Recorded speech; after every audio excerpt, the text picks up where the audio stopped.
أهلا بيكم في موضوع بنتكلم فيه كلنا تقريبا كل يوم، وهو الطقس. في الشرح ده هنشوف مع بعض إزاي نوصفه مش بس بالعربي، لأ بالألماني كمان. الموضوع أسهل مما نتخيل، فيلا بينا نبتدي على طول. نبدأ بأهم سؤال، السؤال اللي بيبدأ أي كلام تقريبا. Wie ist das Wetter؟ أو كيف الطقس؟ بصوا، الموضوع مش بس إننا نعرف نوصف الجو، لأ، ده بيدينا مفتاح سحري حرفيا لأي محادثة بسيطة في أي بلد. لأن الكلام عن الطقس ده لغة عالمية، حاجة كلنا بنشارك فيها، ويمكن تكون أسهل وأسرع طريقة نكسر بيها الحاجز مع أي حد في أي مكان. طيب، عشان نوصف الجو أول حاجة بنعملها إيه؟ طبعا بنبص لفوق للسماء. فخلينا نبدأ من هناك ونتعلم الكلمات اللي ممكن توصف اللي بنشوفه. يلا بينا. أول قسم معانا هو وصف السماع. ونبدأ بأحلى حاجة ممكن نشوفها لما الجو يكون مشمس. ولو عايزين نقول النهاردة الجو مشمس، بسيطة جدا، هنقول heute ist es sonnig.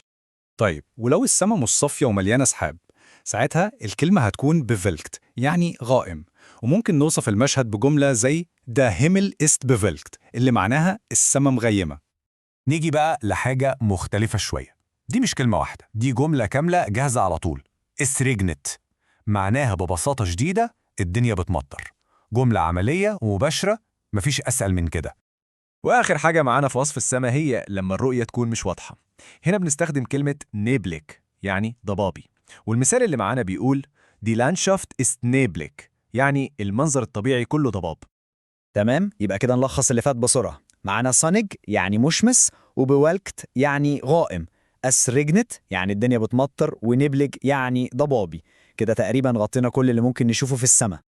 طيب، احنا كده اتكلمنا عن اللي بنشوفه بعينينا. دلوقتي بقى تعالوا ننتقل للي بنحسه. نبدأ بالهوا. أول كلمة معانا هي وينديش، ودي بنستخدمها لما يكون فيه هوا أو رياح، يعني ممكن نترجمها عاصف أو مليان هوا. المثال هنا بيقول Es ist heute windig، يعني النهاردة الجو فيه هوا. تمام، بس افرض الهوا ده بقى أقوى بكتير، يعني مش مجرد هوا، دي عاصفة.